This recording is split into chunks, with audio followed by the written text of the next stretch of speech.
Hi, this is Mark Allen, six-time Ironman Triathlon World Champion and author of The Art of Competition. Do you want to transform your entire experience in the sport of triathlon? If you do, come put that transformation in place at the Triathlon Research High Performance Camp in Boulder, Colorado from August 25th through 29th. I'll be there for the closing day of this amazing camp, and I can't tell you how excited I am to be a part of it. I'll be presenting some thought-provoking insights from my most recent book, The Art of Competition, where I will show you how you can get more out of the sport and how you can transfer those principles to all areas of your life. I'll also be there for the entire day's worth of workouts for the grand finale of your 5 days exploring and experiencing new levels in your triathlon performance. If you sign up for the Triathlon Research Camp, you'll get a free copy of my book, which I'll be happy to sign for you at the dinner that we'll all share together on the closing day. The Triathlon Research Camp is going to be incredible. To take part in this once-in-a-lifetime experience, go to triathlonresearch.org/camp. But please hurry, as spots are going to be limited so that we can provide you with the best possible personal coaching experience. Welcome to Triathlon Research, the podcast that brings together the world's best triathlon coaches, athletes, equipment experts, and medical professionals to get you the right information that you need to race past your personal best and get more enjoyment out of your triathlon journey. Triathlon Research, where we teach you how to train smart. Here's your host, Samuel Cook, founder of Triathlon Research. Hi, Triathlon Research listener. This is Sam Cook, the founder of Triathlon Research, and I'm having a very interesting podcast today with someone from the hidden side of the sport, not an athlete or a coach, but someone who's really done a lot to advance the sport on the business side, both as a business owner in the world of bike fitting with Retul, but also as a manager for professional triathletes. So without further ado, I'm just going to introduce Franko Vatterott. And Franko, tell me if I butchered your last name. Go ahead and correct me if I did that, and just introduce yourself. Hi, Sam. Yep, you got my name pronounced right. Thank you. You're welcome. Yeah, I wear a couple different hats in the endurance sports space. One of them is I work at Retul, and I'm one of the founders at Retul here. And also I operate the Human Interest Group, which is a professional sports management company specializing in triathlon. All right. So, Frank, I just wanted to dig in a little bit before we get into, I think we've got some really cool stories for people on the podcast to listen to relating to your management of not just any professional athlete, but Crowie. Craig Alexander, three-time Ironman world champion with the course record at Kona, and go through some of his adventures with bike fitting, I guess we'd call it. But before we get into that with Crowie, and then just talking about your behind-the-scenes view of the sport, talk us through how you got into the industry, first of all in Retul and also in the Human Interest Group, because those are both pretty interesting stories about how someone gets into this business. Sure. So I grew up in the Midwest, and triathlon really wasn't existing there when I was young in the early 80s. So my first job out of school took me out to Park City, and I worked in the ski industry. And I went to school here in Boulder, and I took an opportunity to come back to work for a kind of a sports technology company that brought me back to Boulder after a little stint in ski industry. That was kind of a unique product at the time. We simulated altitude, and so it was pretty new at that point, where altitude tents and altitude rooms and athletes starting to play around with hypoxic training. And so it was a startup company at the time, and I think I was like employee 3 or something. And this is in 2001.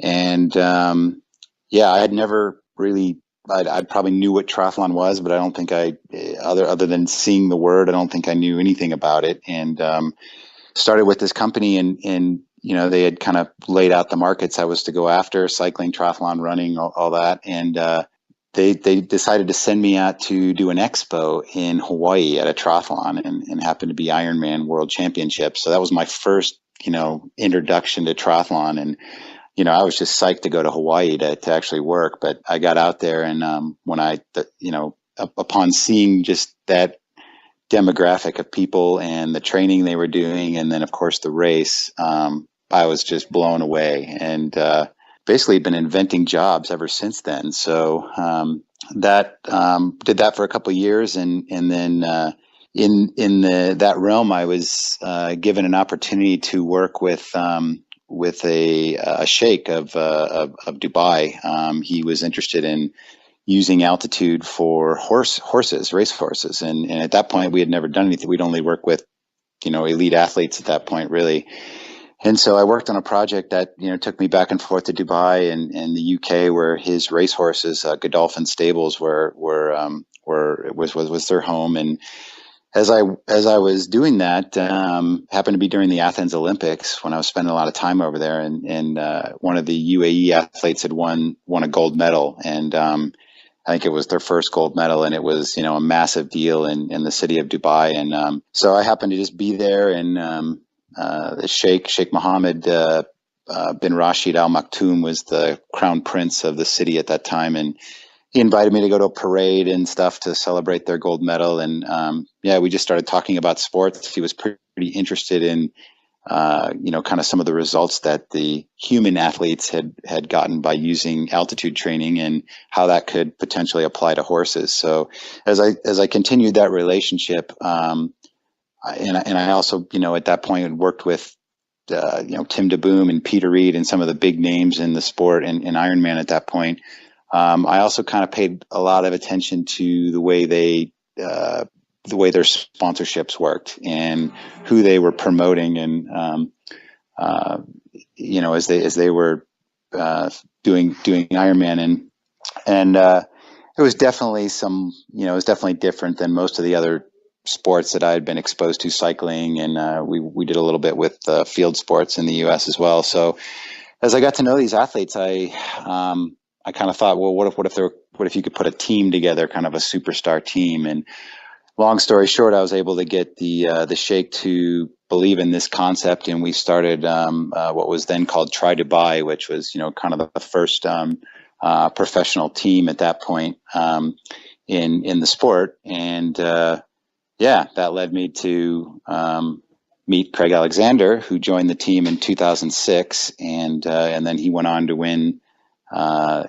Ironman 73 World Championships. I think that was the first year actually in Clearwater, which gave him a spot to go to Kona the next year.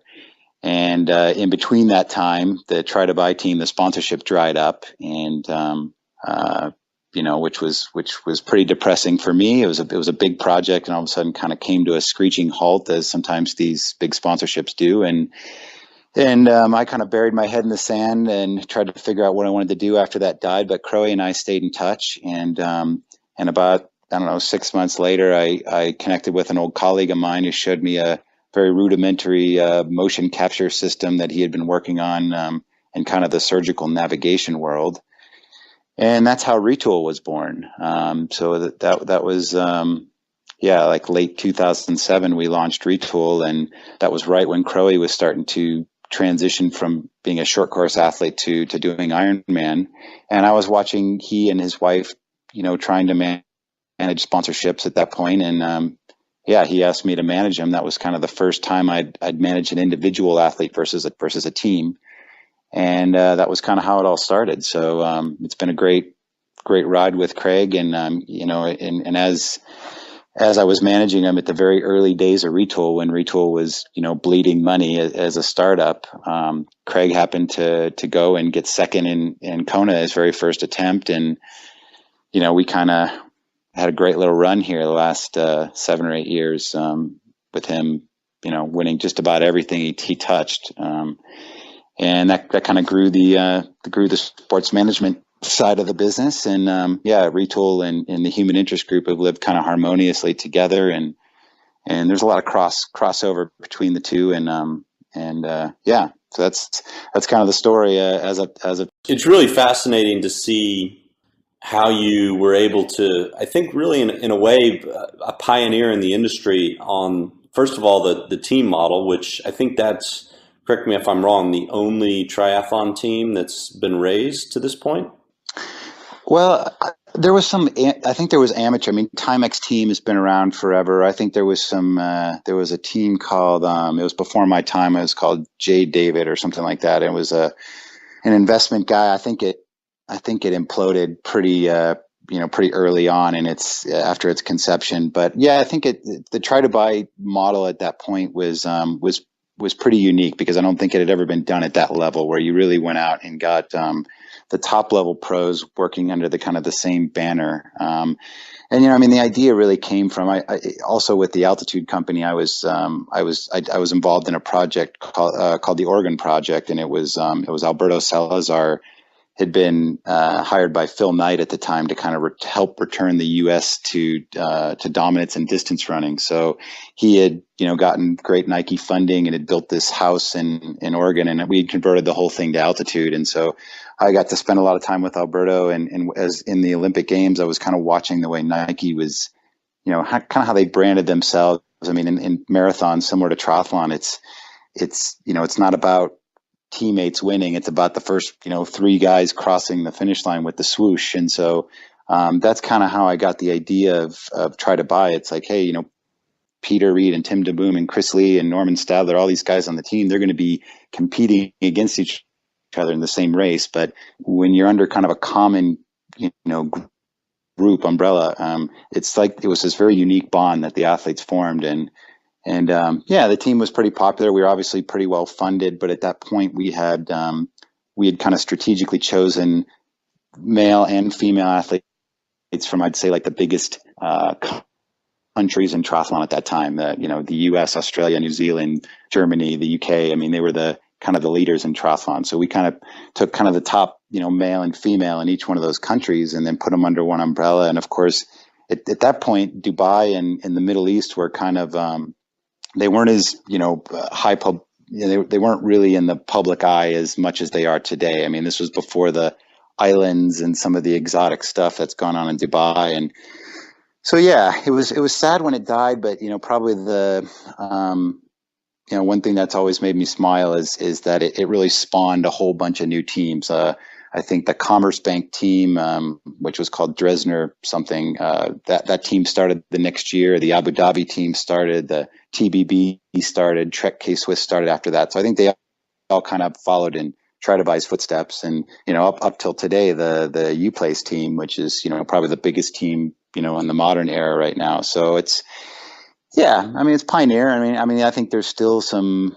I think the team model is, sponsorships always have to kind of be reinvented the way people position their brand. And maybe the team model's been played out a little bit now, but I think there's certainly some, opportunities that haven't been done yet that you could take kind of a team concept and put a little bit of a different spin on it and really make an impact in the sport. But, the professionals ultimately need support. I mean, what they do is incredible. And, they really are the typically the Ironman Hawaii coverage has 2 things. It's the professionals and it's the human interest stories. And so I think that they've really blended that together, but one doesn't work without the other, in my opinion. So it's one of the things that make the sport really unique, is that an age group or an amateur, a first timer, can line up on the same start line as, somebody like Craig Alexander. So that other than like a pro-am in golf, that doesn't really exist in a lot of other sports. Yeah. So I really want to, first of all, you got really lucky or fortunate or talented, whatever you want to call it, bringing Crowie onto the team and becoming his manager. So I'd like to hear a little bit more about the specifics of who recruited Crowie and how that relationship worked. And then I'd also just like you to talk about how hard it is for a professional triathlete to make a living compared to, say, an athlete in another individual sport, whether that's running or cycling, and what the different challenges are of managing pro athletes in triathlon. Sure. Well, the Crowie kind of recruiting story was pretty interesting. So 2005, we launched the team, and we had a bunch of superstars on the team, and sometimes when you put all the kind of egos together, the chemistry is not quite right. So from between year 1 and year 2, we made a couple changes, and those changes really ended up being being critical in the terms of how the team was gelling in 2006. We hit 2006. We kind of synchronized a uniform, and while still being able to maintain the individual sponsors of the athletes, we were all kind of under this.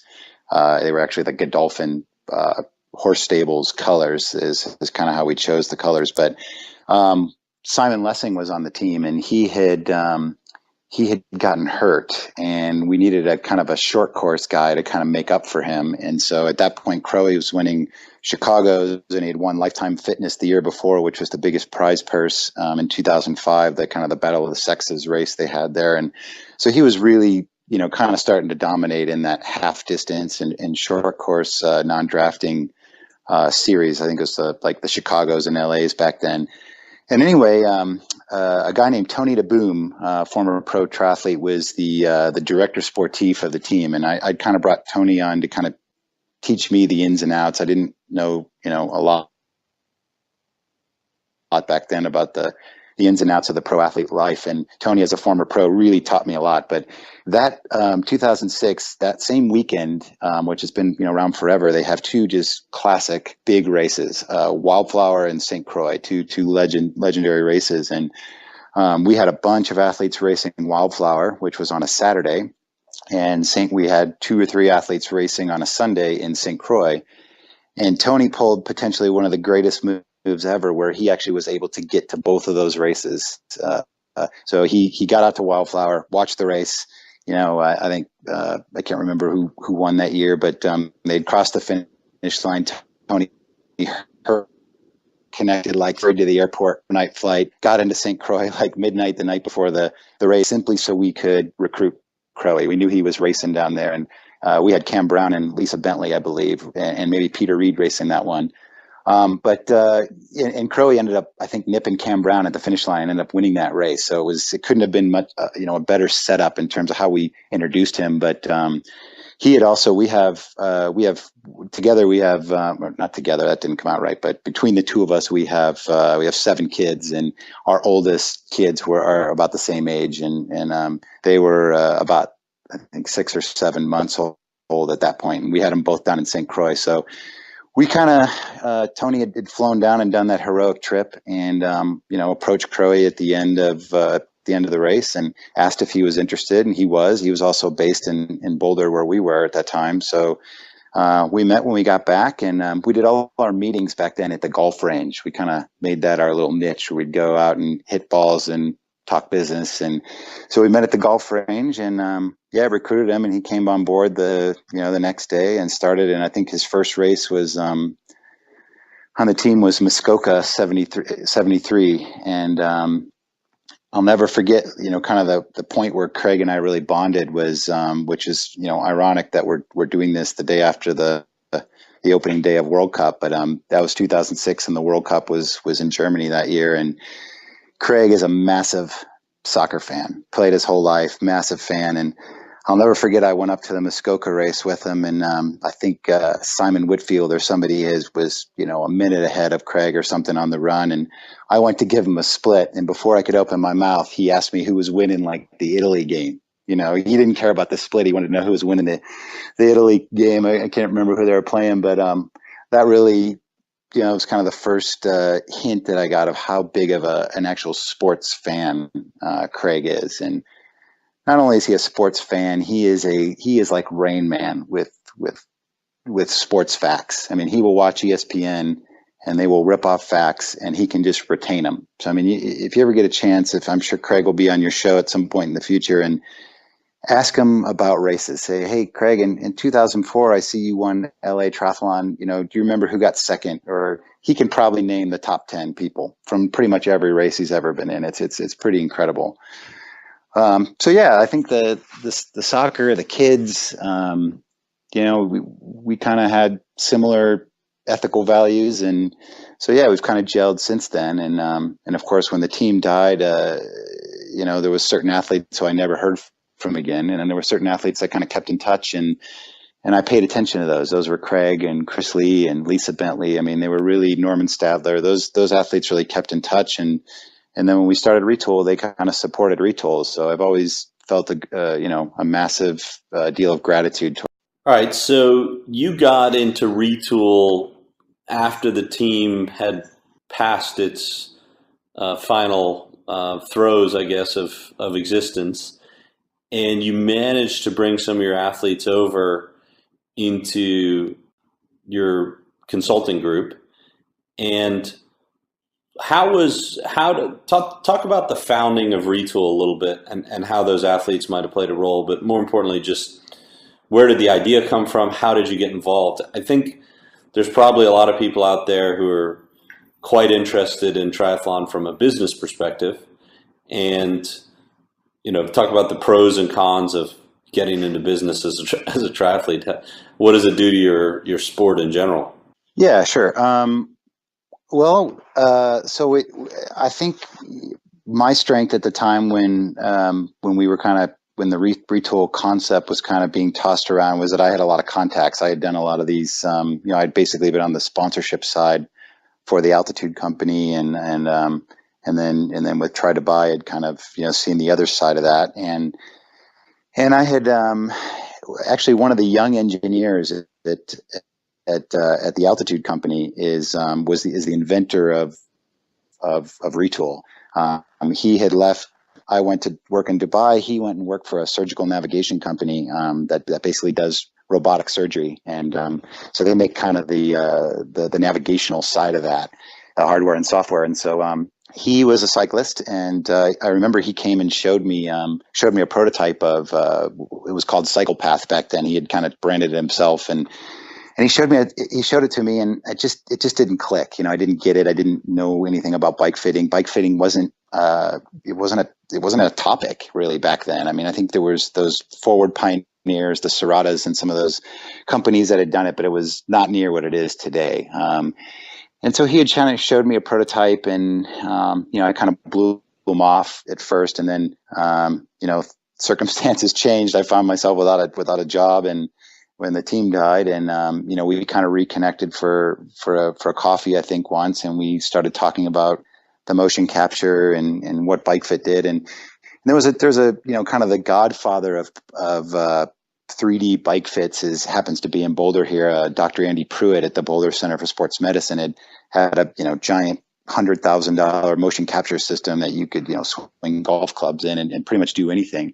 A kind of a university laboratory grade mocap system, super expensive, and only like a hospital could afford. And so we kind of looked at that, and then my partner Cliff, the inventor of Retul, kind of told me, I can basically do the same thing, but we can, just focus on bike fitting in the bike industry, which we had a little bit of experience with. So that's kind of how it was born. And we couldn't really necessarily, do it.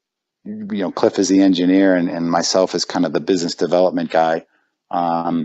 We couldn't really do it on our own. We needed kind of a guy that understood how to interpret the data. So we made a trip up to Boulder Center for Sports Medicine, and we met our third partner, his name is Todd Carver. And Todd was working under Andy Pruitt. He was kind of the biomechanist at the hospital and doing a lot of those bike fits. So he knew 3D, knew the angles, knew kind of how to interpret the data. And ironically, Boulder Center for Sports Medicine was, they had really helped pioneer the bike fits school for specialized bicycles, which was really the leader. Is probably still the leader for any. Not probably, is definitely the leader for the, kind of by the bike manufacturers and bike fit. They had developed the whole school and their BG Fit and their body geometry fit line. And so they were kind of the big dogs back then. So, Todd had saw an opportunity and had left Boulder Center for Sports Medicine. We, kind of rebranded the cycle path at that point and called it Retul, and we were off and running. So it took us about 3 months of kind of getting the house in order, getting a website built, and then we had an opportunity to work with Slipstream Sports, which today is the modern Garmin Sharp team, pro cycling team. And they asked us to come down and do some fits. And Dr. Alan Lim was kind of the sports scientist on that team at that point. He saw what we were doing and instantly kind of jumped in and wanted to be part of it. So he was kind of the first advisor we had. And that's how it was born. And I think, when we launched it, like any kind of piece of technology that is kind of on the forefront, you have to really kind of create a demand for it. So that's where, people like Crowie and some of the relationships I had in the past, we kind of started bringing those guys in, and they really responded well. I mean, they liked seeing the data. They liked being able to be biomechanically optimized on their bike, because especially in long distance triathlon, it is not like pro cycling, TT specialists, where it is all about aero, all about speed. You have to run when you get off the bike. So it is a very much a blend of performance and comfort when it comes to bike fit and triathlon. So yeah, that's pretty much how it got started. And we are pretty I'd say we're pretty savvy in terms of being able to identify what the athlete's needs are first and kind of our marketing needs second. And that really holds a lot of water and credibility with athletes. When you come in and it's all about the marketing, they instantly kind of shy away from really taking your technology or your knowledge seriously. But when you come in and it's all about them and you're really helping them, find comfort, find a better joy in their profession, which is spending hours and hours and hours on the bike, it's amazing how well they will turn around and support you. And we have found that, over the years with the teams, with the triathletes, with mountain bikes, I mean, just about anybody. So, and today, I mean, we've, who's who is coming through the Retul doors in terms of in long distance triathlon and short course. And I think we have 6 world tour cycling teams now that fully incorporate the technology, and we go over every year and help with fits. And so, yeah, it's been a great ride. But you mentioned the business side. I mean, I will say that when you're looking at wanting to work in the bike industry, one piece of advice I would say is don't pigeonhole your idea or your market into just triathlon or just road cycling. If you can get a product or service that encompasses kind of the whole industry, mountain bikes, road cycling, triathlon, that's really a smart move. Yeah, obviously your market is bigger, but while there's a lot of crossover, they are kind of very different little sub-industries under this greater, bike industry umbrella. Yeah, you said something that really struck me there, which was instead of leading with the marketing, you're really your ethos at Retul has just been to solve athletes' problems, which I think a lot of people are a little bit jaded by seeing the sport or outside of the sport, the sales process or marketing is first and foremost centered on the brand rather than the client. And that's a really interesting distinction that I see. And one of the things that I always like to do with Triathlon Research and other people is just help people solve problems. And at the end of the day, they should come back to you and reward you for it. And that's, I think, really the way business is going these days with the transparency and the social media and the reviews online is it's pretty hard to actually get by as a business if you don't focus on the customers. So congratulations on that. I know Retul has an excellent reputation for that, and the loyalty your pro athletes have shown you definitely speaks to that. Yeah, I mean, and just to back up, I mean, certainly we do a lot of marketing now, and we very proud of the brand, and we you have to do those things to to grow your business. But it's probably like anything. I mean, if you're good people, you have a good mission, and you offer good customer service, and your product's good. Those are the secrets. There's no lock and vault here of the secrets of how we've grown it. We've just, it's passion. And this is a very passionate sport, right? I mean, it's, so many of the products are performance oriented, helping you, get A to B faster and recover faster and, whatever it is. So and this is a demographic that is very ripe for that. I mean, whether you're an age grouper in Ironman, or, in Olympic distance, or you're a 20-year veteran. I mean, you are always trying to go faster. Maybe you enter the sport and you just want to finish it first. You just want to do it.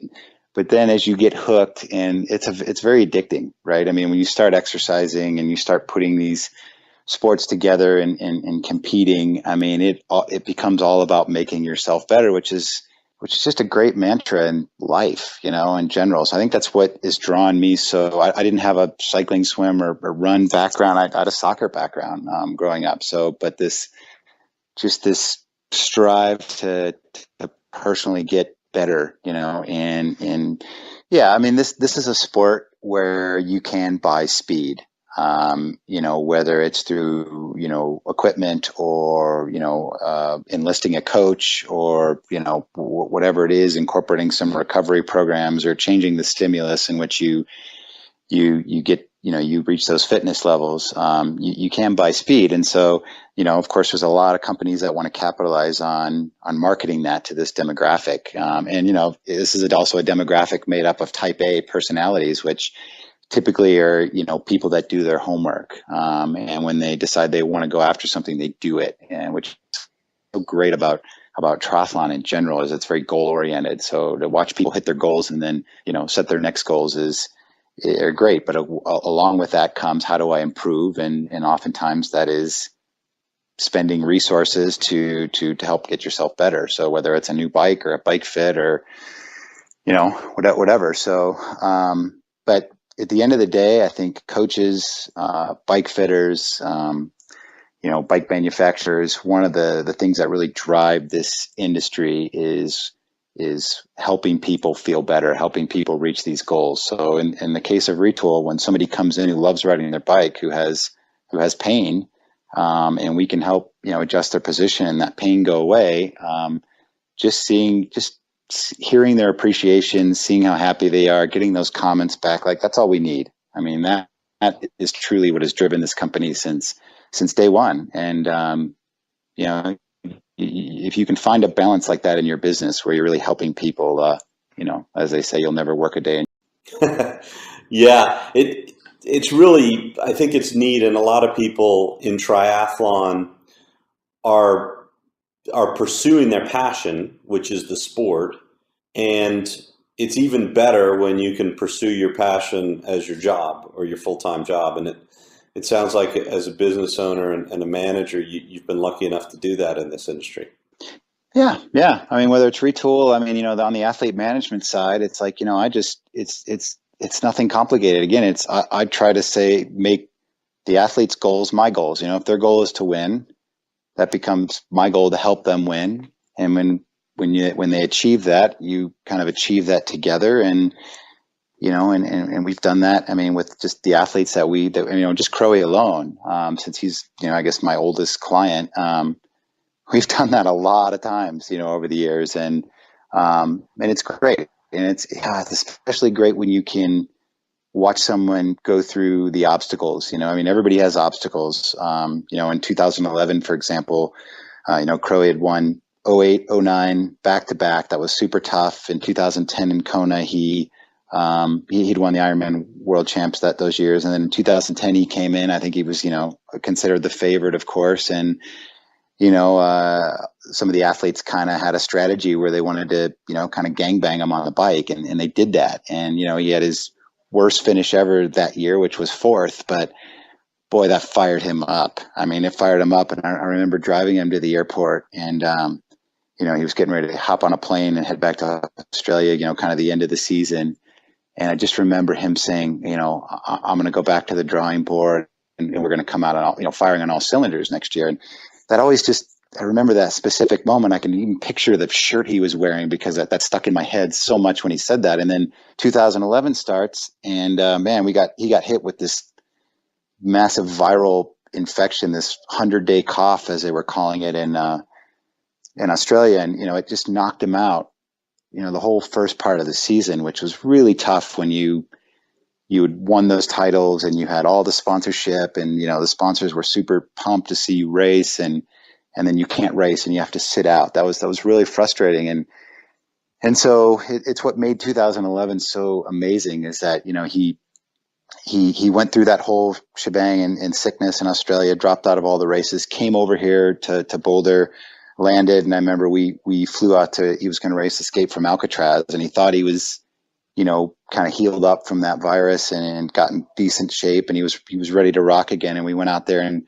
probably had one of his worst races ever. And, it was just, I remember just after that race, just like, oh gosh, this is not good, the Escape from Alcatraz, the field where the finish line is, this massive park, and you have to walk a long way. And Crowie had his head down, and and I think Andy Potts had won one of his many titles that he's had there. He had won that race, and I'll never forget just kind of walking, trying to get to the car and kind of trying to be supportive of Craig. It's pretty easy to support when you win.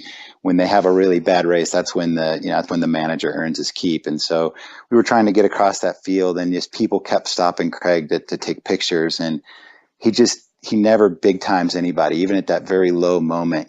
He'd stop, he smiles. If they had kids with them, he gets down on the kids' level and talks to them. And you could just see their face lights up, how much time and sincerity it gives them. And so, we kind of got back to Boulder and regrouped, and the infection had not been gone away, and Craig had gone through all these doctors. And then at that point, he had missed his early season Kona qualifier in Australia due to the sickness. So he had to go into Ironman Coeur d'Alene and qualify there. And he was still sick, and this was not part of the plan, racing an Ironman in June. And I remember going, the day before we left up there, I got a call from I won't mention names, but savvy people in the sport know, we got a call from his bike sponsor at that time saying that the new bike was not going to be ready. And I kind of chose to withhold that news to Craig until after Coeur d'Alene, and he ended up going to that race and winning. And I think that was, his confidence had come back. And I remember telling him the news, a little bit after the race, and he was pretty upset about it. And we tried to, work it out with this particular company. And that was, really the only kind of black mark he had ever had in his career in terms of saying, okay, we are going to have to choose, my performance needs over, a sponsor, which, was he just never done before. So, we've kind of termed that time in his career Bikegate. And we had, had to do sponsor switches and all sorts of stuff that was incredibly stressful. I mean, I'd never kind of seen Craig lose his cool during that period. But we ended up getting through it, and ended up, literally the week of Kona, figuring out, getting all the sponsors and the new partners and everything worked out. And then, and he had already, 4 weeks before Kona, he had gone and won Vegas, won the 73 world champ. So that was, and he won it on a blacked out bike, because we were kind of in the middle of the Bikegate dilemma there. And of course, a guy, Crowie, walks into a start line with a bike that's blacked out. It's going to cause questions. I remember the Herbert Crable from Slow Twitch was the first guy we saw. And we walked into transition to check his bike in, and I saw Herbert just pull out the camera. I'm like, oh, here we go. This is when the fireworks are going to start. And of course, Crowie ends up winning, and then that made the controversy of the blacked out bike even more. And of course, Interbike was the very next week. So I'm at Interbike that week with Retul, and so many bike industry people were coming into the booth, and nobody wanted to talk about Retul. They all wanted to talk about Crowie's blacked out bike. And so it was very stressful for, Team Alexander, Craig and his wife, Neri, myself, and the people, dealing with his sponsors and equipment and trying to get the training done.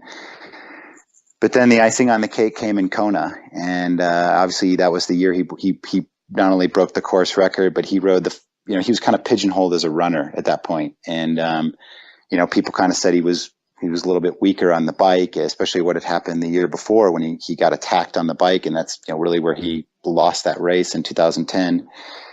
And he ends up riding I think it's still the 5th fastest bike split of all time, and then in a blitzing fast marathon, and not only breaks the course record, but he breaks it as the oldest male ever, and the first male to ever win, back, the 73 and Ironman the same year, and it felt like a dream, that just how rough that year had started, and how down and out we were when the bike gate thing happened, and how bad that made us feel, to then having to make tough decisions, performance-driven decisions, and then coming out on top, like we did at the end of the year. And the best part about it is, at the beginning of that year, he decided he wanted to he had been approached by a photographer, and the guy wanted to kind of document a year in the life behind the scenes of a guy like Craig. And we did it all through black and white photography. And of course, like any great movie, there was the hero, and then he hits kind of the rough patch, the challenge, and then, the climax at the end with him winning the 2 world titles. And it was all kind of documented with photography. And so that ended up kind of becoming the basis for his book, which is called As the Crow Flies. And I'm not trying to plug that now, but it's, I'll plug it for you. Okay. I've seen it, and look at, Triathlon Research audience. They're all about great information, and if we can set up a link afterwards, triathlonresearch.org/Crowie, and you can just get me some information, and I'll get people. If you can sort something out, if you could get Crowie to sign books that people get, I'd be happy to get that to the audience, because I'm sure a lot of people would love to see that book. Sure. Yep, we can do that. But yeah, the book it's cool, because it really documents, that 1 year in his life, which happened to be that just, it's a very typical roller coaster of what ends up being an epic year in an athlete's career. So, and I mean, all the performance things and the wins aside, at the end of the day, if I had to summarize what it's like working with Craig all these years, the most impressive characteristic of him is that I truly feel like he approaches his professional and off the race course life with very little ego. He is not full of himself. He is very much a family driven man, and continues not to big time anybody. So he's getting into coaching now as he gets kind of towards the tail end of his career, and appropriately he's named his coaching company Sense Ego, so meaning without ego. And that's kind of a great way to live life. I mean, nobody lives fully without ego, but to be able to just try to remove, kind of the egotistical, the cocky side of being a very successful professional athlete, and just really staying very humble. I mean, I think that's very hard to do. I don't think a lot of athletes at his level have been able to have done that over the years. So, that's probably so was anything I was most proud of. I love the fact that he has been able to keep that demeanor, all these years. And even now, where he's, it's a lot harder for him to win at age 41, and, 3 kids in tow, and, with so many sponsor and kind of media obligations, it is hard to just get the training done that he used to be able to do. And he still wakes up every day with a smile on his face, and is just very, very happy to be in this community of triathlon. And I mean, it shows every day in his action. So I'd say that's the thing that makes me, that's the biggest most satisfying thing about this role. Yeah.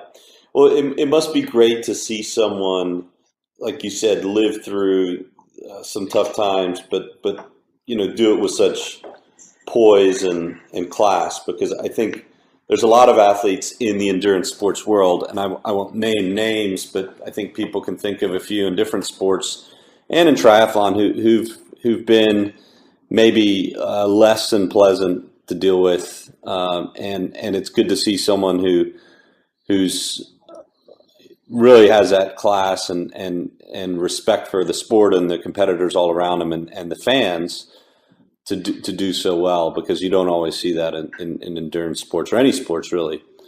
Yeah, and everybody kind of thrives off different ways they perceive themselves. I mean, certainly Lance Armstrong, certainly had that. He would be the opposite of sense ego. He'd be con ego, with ego, with mucho ego, and and that worked for him. He won many years, but obviously asterisks all around that. But but at the end of the day, it's, can you look yourself in the mirror and be proud, not necessarily of what you've done, but how you've carried yourself. And I think there are an awful lot of athletes that have been influenced by Crowie, and not necessarily his results, but the way he carries himself off the race course. And I know there's a popular kind of media outlet called First Off the Bike in Australia, and they've termed coined the phrase the pros pro, the professionals pro, and that's the way they talk about Craig. And there's really, it couldn't be farther from it couldn't be closer to the truth there, because the other athletes that we manage, which are amazing now, younger than Crowie, but the Leanda Cave, the Rachel Joyce, the Tim Don, we have a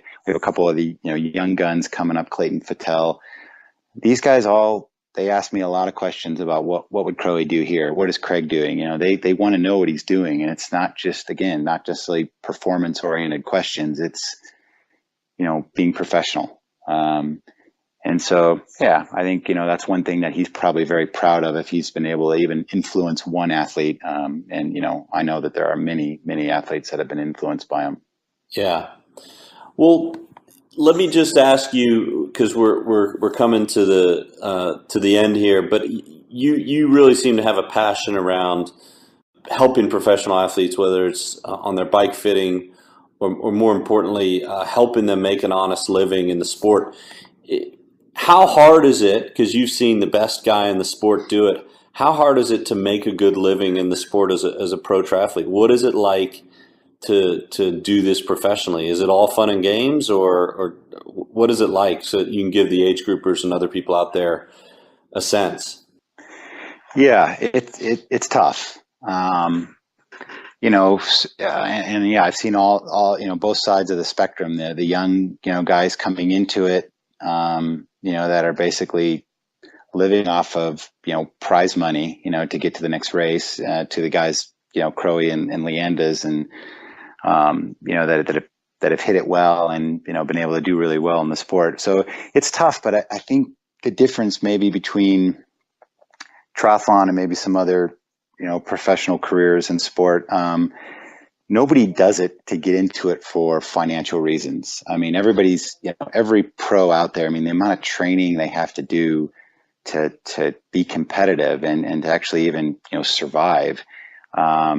It takes a ton of time, a ton of devotion. And, so they all do it for the right reason. So if you're fortunate enough to be able to really do well in the sport and make a living and set your, family and your career up, that's amazing. But I don't really think anybody really starts off, in it for those reasons. And so they're all passionate about doing it. And at the end of the day, it's like, if you're not happy doing it, why do it? So I think in general, that's why, I would say 90% of the professionals out there are very approachable and are typically pretty happy people. With their lifestyle. It's a great lifestyle. You're exercising, you're getting to travel around. The community in triathlon is really unbelievably tight. And there's just kind of an unspoken respect between anybody who lines up on the start line, whether you are 200 pounds overweight and you're trying to, use triathlon to lose weight, or you have hit the very top of the pyramid. People find like a lot of things, they find this common bond, and I see a ton of respect. I've really never heard any of the professionals that I work with kind of looking down on any athlete or saying anything down about any other, amateur athlete in the sport. You just don't hear it. So it's very unique, but for sure, it's tough to make it, and the professionals need support in order to do what they do. They bring a lot of attention to the sport, and you can see there's more money, starting to come into the sport. There was a recent announcement of Challenge Bahrain, which is, has a $500,000 prize purse, which is pretty significant for a half Ironman here, but if there are age group athletes who, own businesses and like to support professionals, there's definitely ways you can do that, not only for your business, but unique ways that you can help a professional and get some coaching or some advice or some attention for your brand. And really the professional side is relied on that for many years. So. Yeah. Well, let me just ask you a fun question here.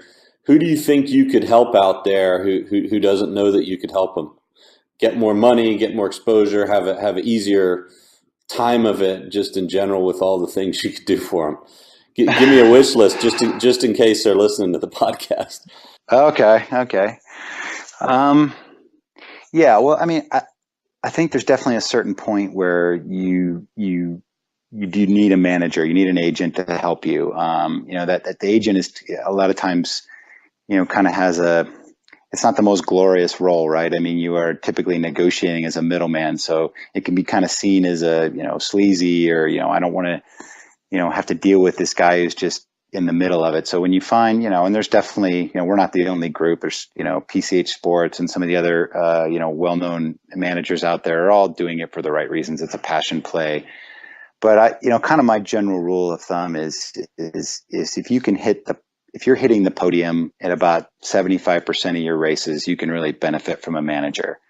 If you're winning, 1 or 2 races a year and you're not as consistent yet, I think one of the beauties of the professional side of the sport and the way they get sponsors is the fact that they are very, the sponsors like engaging with the athlete. A lot of times they don't want to deal with the middleman until that athlete gets big enough where they really need, some of that administrative side, support. And that's when you play, that's when the sponsoring companies really like it. For example, we collect a lot of marketing collateral around Craig for his sponsors and then feed it back to them. So that's when you really get in sync. But, if I had to pick a dream, somebody who I would go after, and we don't really recruit anybody. It's typically we meet by chance. That's kind of how it's happened with our client roster. But I really like what Sebastian Kienle is doing. Not only is he a great athlete, but he kind of brings a new younger perspective. He's kind of got that snowboardy-esque look. He's really funny. So if Sebastian's listening and he doesn't have a manager or is in the market, we'd love to talk with him. But there's a lot of other athletes out there. I mean, Javier Gomez is amazing. I know his manager is, and they have a very good relationship, but, I like the young generation coming up because they have a chance to kind of redefine the sport, and bring a new, fresh perspective. And a lot of them are, we're in a day and age now where, when I first started, when Try to Buy was around, there was no Twitter, there was no Facebook. That wasn't big back then. So, now you can connect with your audience as an athlete, in so many other more efficient ways now, but also you can be, frankly, there's a lot of athletes that need filters between their brains and their fingers before they tweet or before they Facebook stuff out. So certainly we can help them there. What's good in terms of engaging an audience can also, be your downfall. And we've seen that in a lot of cases. So, Twitter can be your best friend and your worst enemy as an athlete. It's a double-edged sword. I guess you live and die by it. So yeah, I'm kind of waiting for the next platform in which I like the Twitter and the Facebook. It's very cool to kind of have that. I think it's the modern day way. A lot of sponsorships are engaged, but I'd like to see the next level come into it, whatever that is. I guess I'm a kid of the 80s, right? So it's like, I like it. It also is kind of annoying to me as well. So, yeah, I really appreciate you inviting me on the show today. It's been great. I love what Triathlon Research is doing. I mean, there's not enough of this kind of stuff out there. And so, keep on keeping on. Well, hey, thanks. And you've been a big supporter of us coming on your show. And also, I just wanted to mention at the end, Crowie's bike fitter that we need to have on the show. we need to tell the story about the bike fit and how Crowie got that amazing bike split, which Retul had a lot to do with. But we'll do that with Crowie's bike fitter, who will come on the show. And also at the camp, we are going to be 24 to 29 August, the Mark Allen camp with Suzanne Atkinson and Jay Johnson, the Nike running coach, and Terry Laughlin, the TI swim coach. We're going to be filming at the Retul headquarters. And we're also, that's going to be a great situation for a triathlon research audience. Even if you don't make it to the camp, we're working on a way where you can maybe get some access to the film. And that's thanks to Retul and Endurance Films. And then I think you're going to give us Ivan, Crowie's bike fitter, for the class to the campers on bike fitting and cycling form. Is that correct? Yeah, Ivan and Todd will be there. Todd really has actually been with Crowie since day one. Since he's my partner and co-founder. He's been fitting him, when he was still racing on road bikes with aero bars. So Todd would be great. Ivan is kind of our in-house triathlon fitter that's worked with Craig the last few years and is is a and he's really looking forward to the camp in August. Yeah, great. And just looking forward to that entire day. I think you look at the bike splits that have been coming out in the last 5, 6, 7 years, and we're really seeing that element of being able to buy speed that you're talking about, where Retul has opened up a whole new world of possibilities for triathletes on the bike. And the bike is so much more important when you're locked into it on a long course than even when you're on the Tour de France, because your ability to get out of the saddle and draft off of people. So it's a huge, I think, uncovered area that you've really tapped into that everyone now is racing into. So congratulations on really pioneering this part of the sport and being part of that from the beginning, and helping out these great athletes, not only with Retul, but with what you do to help them be who they are and be better versions of themselves in the sport. Hey, thank you. Appreciate that. All right. Well, thanks, Franko. And if any of you listening to this would like to get more information about the Triathlon Research Camp, 24 to 29 August in Boulder, Colorado, just go to triathlonresearch.org/camp-application. So again, triathlonresearch.org/camp-application. And that's it. Looking forward to the next episode. We'll be having Ivan, Crowie's bike fitter, on soon, and then Crowie himself, right? Towards the middle of the summer here, we need to get him on here if he can take a break from his training. Well, or take a break from World Cup. That's where he's at right now. He's down in Brazil. He watched the opening game yesterday. Brought the whole family down there. So he's got a 1-year-old in the Brazil-Croatia game. So talk about a man who loves soccer and will go the length of the world to see a match. So yep, he's definitely looking forward to being on the show, and I'll tee up Ivan as well. Awesome. Hey, thanks, Franko, for all that you've done for the sport. You've got a great vision for what the sport can do even in the future, and I look forward to seeing what you do. Thanks, Sam. All right, thanks. If you enjoyed today's show, please go to iTunes.com and review Triathlon Research Radio so that you can help us share this great information with more triathletes and grow the sport.